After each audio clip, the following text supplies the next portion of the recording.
नमस्कार। आज हम डिस्कस करेंगे एचपीएसएससी का प्रीवियस ईयर का क्वेश्चन पेपर। ये जो पेपर है इसका पार्ट 1 हमने डिस्कस कर लिया था। पार्ट 1 जो हमने डिस्कस किया है उसकी वीडियो आपको हमारे यूट्यूब चैनल पर भी मिल जाएगी और टेलीग्राम चैनल पर भी मिल जाएगी। टेलीग्राम ग्रुप अगर अभी तक आपने ज्वाइन नहीं किया है तो उसका लिंक नीचे डिस्क्रिप्शन बॉक्स में दिया गया है, टेलीग्राम को आप ज्वाइन कर लें। तो आज हम क्वेश्चन नंबर 121 से स्टार्ट करेंगे। इससे पहले के क्वेश्चन आपको पार्ट 1 में मिल जाएंगे।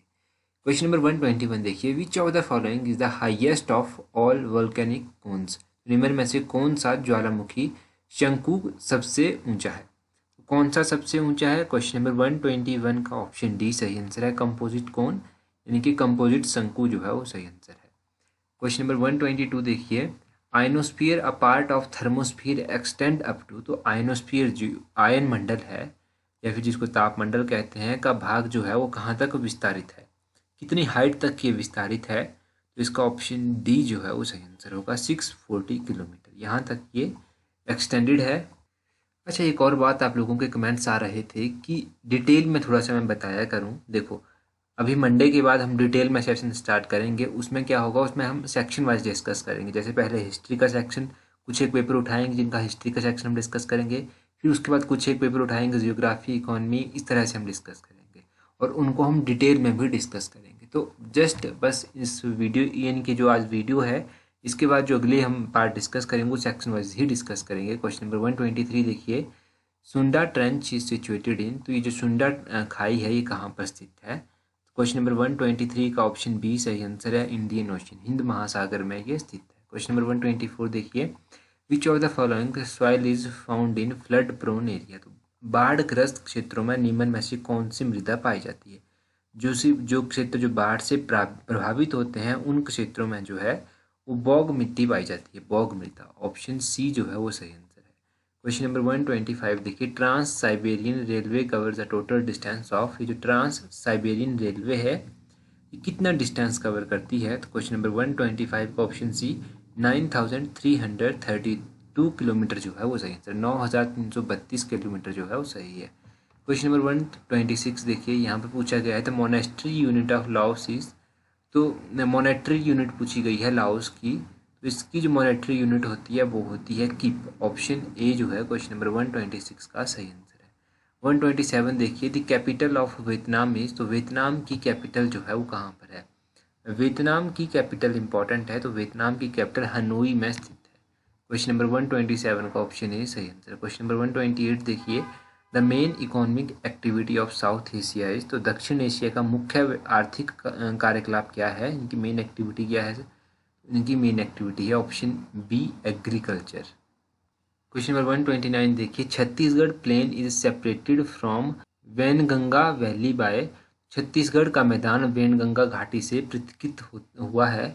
तो क्वेश्चन नंबर 129 का ऑप्शन ए खैरागढ़ के पठार, खैरागढ़ प्लेट्यू जो है वो सही आंसर है, ऑप्शन ए। क्वेश्चन नंबर 130 देखिए, ब्रह्मपुत्रा इन तिब्बत इज नोन एज। तो तिब्बत में ब्रह्मपुत्र को किस नाम से जाना जाता है? तिब्बत में ब्रह्मपुत्र को जो है वो ऑप्शन ए तशांगपो के नाम से जाना जाता है, ऑप्शन ए सही आंसर है। क्वेश्चन नंबर 131 है, in India anti cyclone occur during. तो ये क्वेश्चन तो पहले भी 2-3 बार रिपीट हो चुका है, जो पहले हमने पेपर डिस्कस किए थे उनमें ही रिपीट हो चुका है। तो इसका विंटर जो है वो सही आंसर है, विंटर में जो है वो एंटी साइक्लोन्स जो हैं वो आते हैं। क्वेश्चन नंबर 132 देखिए, mangrove forest are found extensively in. तो ये जो मैंग्रोव गरान वन जो है ये कहाँ पर पाए जाते हैं? ये पाए जाते हैं वेस्ट बंगाल। तो क्वेश्चन नंबर 32 का ऑप्शन सी वेस्ट बंगाल जो है वो सही आंसर है। क्वेश्चन नंबर 133 है, Koderma is the chief collecting centre of. तो कोडरमा एक प्रमुख संग्रहण केंद्र है, तो किसका ये एक प्रमुख संग्रहण केंद्र है? ऑप्शन डी माइका का। आपको पता है India is the largest producer of mica, ये भी आपको पता होना चाहिए। तो नेक्स्ट क्वेश्चन देखते हैं। नेक्स्ट क्वेश्चन क्या है? 134, diamond mines in India are located in. तो हीरे की खानें भारत में स्थित हैं। हीरे की खानें भारत में कहाँ पर स्थित हैं? तो ये मध्य प्रदेश में स्थित है, ऑप्शन बी जो है वो सही आंसर है, मध्य प्रदेश। 134 का 135 है, विच of the following is the biggest oil refinery of India. निम्न में से कौन सा भारत का सबसे बड़ा तेल शोधक है? सबसे बड़ी ऑयल रिफाइनरी कौन है? तो 135 का ऑप्शन है, मथुरा ऑयल रिफाइनरी जो है वो सही आंसर है, ये सबसे बड़ी ऑयल रिफाइनरी है। क्वेश्चन नंबर 136 है, ग्रेविटेशनल फोर्सेज हैज। तो ग्रेविटेशनल फोर्सेज जो हैं तो ऑप्शन बी इनफाइनाइट रेंज जो है वो सही आंसर है। अनिश्चित परास जो है वो सही आंसर है। क्वेश्चन नंबर 137 है the unit of power is, तो पावर के जो यूनिट होते हैं वो क्या होते हैं? ऑप्शन सी सही आंसर है, वॉट जो है वो पावर के यूनिट होते हैं। क्वेश्चन नंबर 138 है conduction can take place in, तो चालन संभव होता है, ये जो कंडक्शन होती है ये कहाँ पर संभव होती है? 133 का ऑप्शन ए जो है वो सही आंसर है, सॉलिड में जो है ठोस पदार्थों में कंडक्शन संभव होती है। क्वेश्चन नंबर 139 है which mirror is used as shaving mirror, ऐसा कौन सा मिरर है जो शेविंग मिरर के रूप में भी यूज किया जाता है? 139 का ऑप्शन सी कनकेव मिरर जो है वो सही आंसर है, इस मिरर को एज अ शेविंग मिरर भी यूज किया जाता है। क्वेश्चन नंबर 140 है when a magnet is broken into two pieces it act as a, तो जब कोई चुंबक दो टुकड़ों में तोड़ा जाता है तो वो किसकी तरह एक्ट करता है? 140 का ऑप्शन सी एक मैग्नेट की तरह ही वो एक्ट करेगा, ऑप्शन सी जो है 140 का सही आंसर है। 141 है the ionising power is maximum of, तो आयनीकरण की शक्ति अधिकतम होती है। ये जो आयोनाइजिंग पावर है ये अधिकतम कहाँ पर होती है? ये अल्फा रेज में अधिकतम होती है, अल्फा किरणों में अधिकतम होती है। 142 है the natural satellite of earth is, तो पृथ्वी का जो नेचुरल सैटेलाइट है, प्राकृतिक उपग्रह कौन सा है? तो आपको पता है moon is right answer, option C सही आंसर है इस क्वेश्चन का। 143 है बेकिंग सोडा इज, तो बेकिंग सोडा का क्या दूसरा नाम है? तो बेकिंग सोडा का ऑप्शन बी सोडियम बाइकार्बोनेट जो है वो सही आंसर है। क्वेश्चन नंबर 144 है the ordinary table sugar is form of, तो साधारण टेबल शक्करसा जो है वो एक प्रकार है, ये किसका शुगर जो है ये किसका एक प्रकार है? तो क्वेश्चन नंबर 144 का ऑप्शन सी सुक्रोज जो है वो सही आंसर है, सुक्रोज का ये फॉर्म है।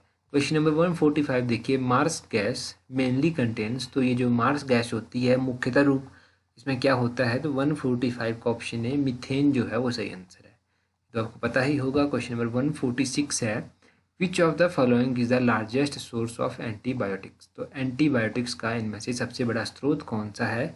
सबसे बड़ा स्रोत जो है वो है एक्टिनोमाइसिस, तो ऑप्शन बी जो है वो सही आंसर है, एक्टिनोमाइसिस जो है वो सही आंसर होगा। 147 है विच of the following is flightless bird, तो ये क्वेश्चन भी कई बार पूछा गया है, ऑप्शन सी जो है वो सही आंसर है क्वेश्चन नंबर 147 का। 148 है which element plays an important role in blood clotting, तो ब्लड क्लोटिंग में कौन सा एलिमेंट इंपॉर्टेंट रोल प्ले करता है? तो पहले भी ये क्वेश्चन हमने डिस्कस किया था, अभी आई थिंक परसों कोई वीडियो हमने डिस्कस की थी 2-3 दिन पहले, उसी में ये क्वेश्चन डिस्कस हुआ था। तो 148 का ऑप्शन सी कैल्शियम सही आंसर है। विटामिन कौन सा होता है ये आप कमेंट करके बता दीजिए। क्वेश्चन नंबर 149 है fat is the body, fats in the body is stored in, तो शरीर में फैट जो है वो कहाँ पर स्टोर की जाती है? बॉडी में जो फैट स्टोर की जाती है वो कहाँ पर की जाती है? 149 का जो है वो ऑप्शन डी सही आंसर है, एडिपोज टिश्यू जो है इसका सही आंसर होगा। क्वेश्चन नंबर 150 है द सन रेज कंटेन, तो सूर्य की किरणें होती हैं ये क्या कंटेन करती हैं? तो 150 का ऑप्शन डी विटामिन डी जो है वो सही आंसर है, विटामिन डी ये कंटेन करती हैं। 151 है part 3 of the constitution of India relates to, तो भारतीय संविधान का भाग 3 जो है वो किससे संबंधित है? भाग 3 जो है वो फंडामेंटल राइट से संबंधित है, ऑप्शन ए जो है वो सही आंसर। अब देखो यहाँ से छोटा सा काम कीजिए, directive principle of state policy से कौन सा पार्ट रिलेटेड है और फंडामेंटल ड्यूटी से कौन सा पार्ट रिलेटेड है ये आप कमेंट करके बता दीजिए। सिटीजनशिप से कौन सा रिलेटेड है ये भी आप कमेंट करके बताइए। एक मोस्ट इंपॉर्टेंट है, अगर नहीं भी पता है तो एक बार ज़रूर पढ़ लें, एग्जाम में पूछे जाने की संभावना है, बिल्कुल ईजी है, इसमें बताने की कोई ज़रूरत नहीं है।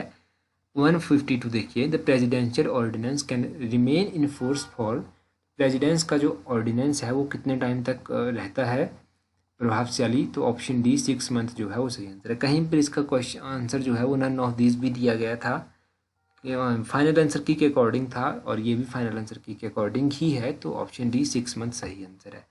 क्वेश्चन नंबर 153 है who is called a guardian of public purse, तो पब्लिक पर्स का अभिभावक कौन होता है? तो वो होता है कैग, कैग मतलब कंट्रोलर एंड ऑडिटर जनरल, तो 153 का ऑप्शन बी सही आंसर है।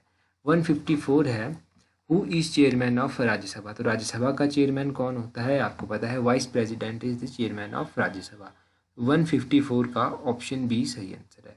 154 के बाद 155 देखिए speakers vote in Lok Sabha is called, speaker का जो वोट होता है उसको किस नाम से जाना जाता है? तो उसको कास्टिंग वोट भी कहा जाता है। 155 का ऑप्शन ए सही आंसर है। कास्टिंग बोर्ड के नाम से भी उसको जाना जाता है। 156 देखिए, which of the following is not a parliamentary committee. तो इनमें से कौन सी जो है वो संसदीय समिति नहीं है।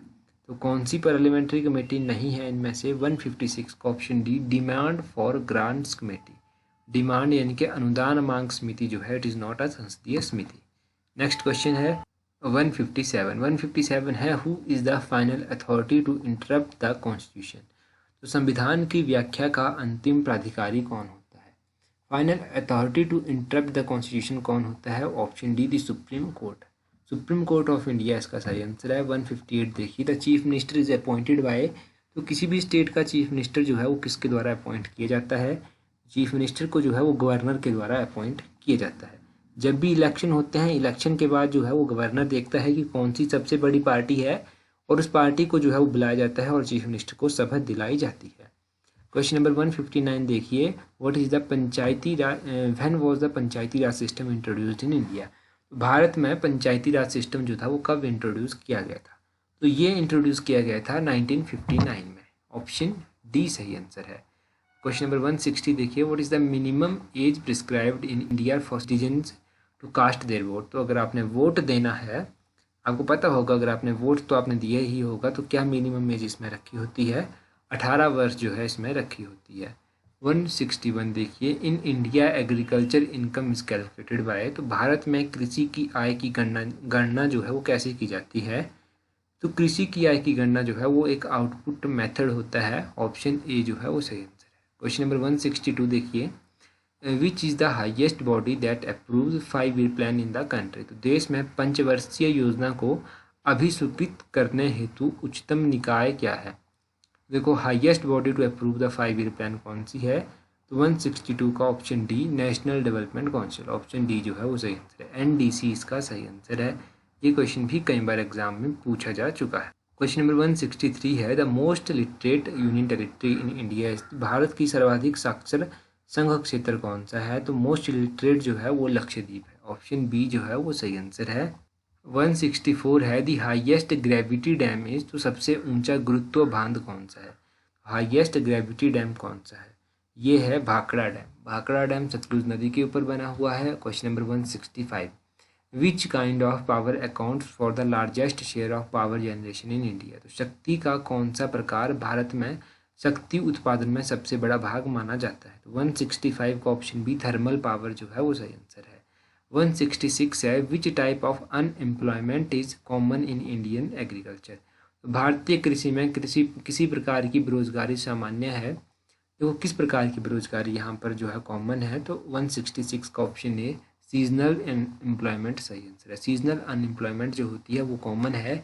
मिड डे मील स्कीम कब लॉन्च की गई? तो मिड डे मील स्कीम को जो था वो 1995 में लॉन्च किया गया था। ऑप्शन ए जो है वो सही आंसर है। 168 देखिए, the blue revolution is related with. तो ये जो नीली क्रांति है ये किससे संबंधित है? ब्लू रेवोल्यूशन, देखो पानी का रंग ऊपर से नीला दिखाई देता है, तो इस तरह से आप याद रख सकते हैं कि फिश प्रोडक्शन से ये रिलेट करती है। ऑप्शन ए जो है वो सही आंसर होगा। 169 है, which organisation is known as market regulator in India. तो भारत में बाजार नियंत्रण के नाम से कौन सा संगठन जाना जाता है? तो बाजार का जो नियंत्रण किया जाता है वो किसके द्वारा किया जाता है? वो security exchange board of India, SEBI। Option C जो है वो सही आंसर है। क्वेश्चन नंबर 170 देखिए, the head office of state bank of India is located at. State bank of India का जो प्रधान कार्यालय है, यानी कि इसका हेडक्वार्टर जो है वो कहाँ पर स्थित है? तो 170 का ऑप्शन डी सही आंसर है, मुंबई में स्थित है। और रिजर्व बैंक ऑफ इंडिया का कहाँ है? ऑप्शन आपके पास यही होंगी, कमेंट करके बता दीजिए। तो ये क्वेश्चन हमने डिस्कस किए। So that's all for today. Thank you very much for watching and listening it very patiently.